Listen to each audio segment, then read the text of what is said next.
Et salut les gars, donc on se retrouve pour une nouvelle vidéo. Aujourd'hui, présentation de mon nouveau bike. Voilà, un petit bike check. Ouais, je sais, ça fait un mois que j'ai pas fait de vidéo, mais c'était compliqué. J'ai travaillé 2 mois et j'avais pas trop le temps. Mais là, c'est parti. Allez. Voilà, du coup, je vais commencer le bike check par le cadre. Alors, le cadre, c'est déjà le modèle du vélo, c'est un Mondraker Dune R, voilà, en carbone.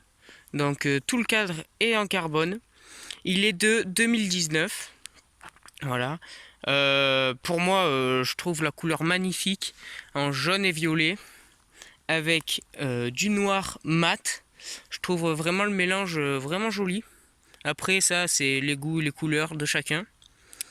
Euh, pour ceux qui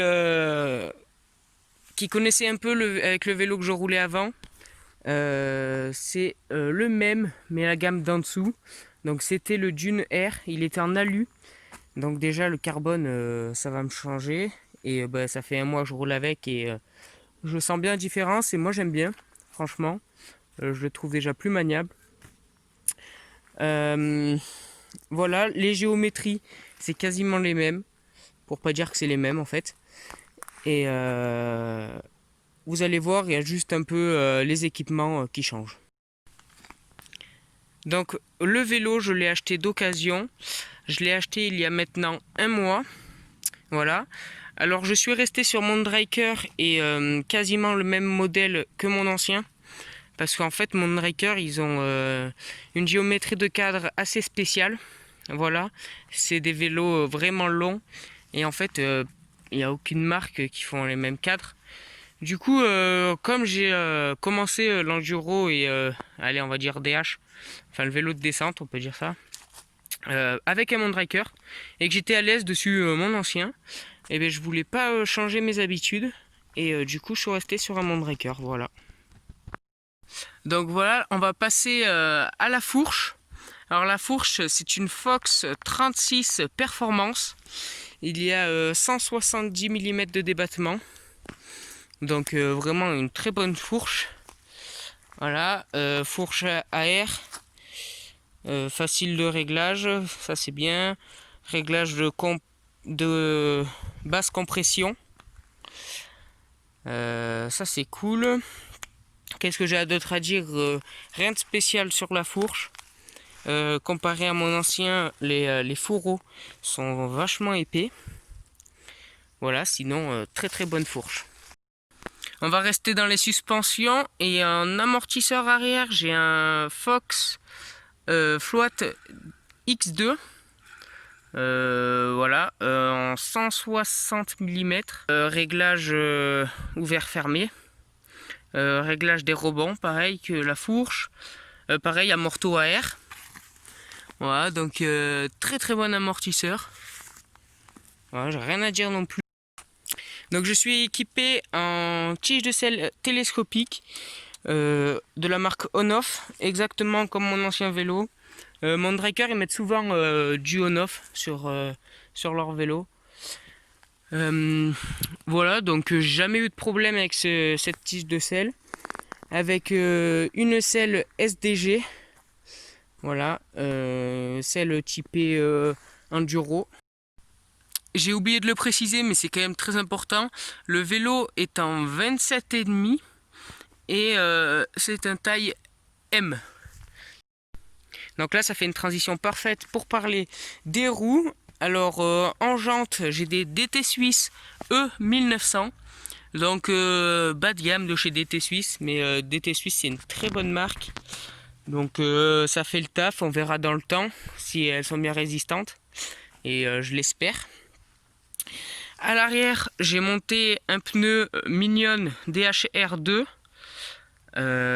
Donc très bon pneu pour l'arrière. À l'avant, j'ai un pneu Michelin, c'est un Wild Enduro. Pareil avec de gros crampons qui accrochent bien sur les côtés pour pas que la roue avant parte de côté. Et pour freiner ce gros bébé, j'ai des SRAM Code R. Donc franchement, moi je suis content des codes air. Donc après, jamais eu de frein Shimano.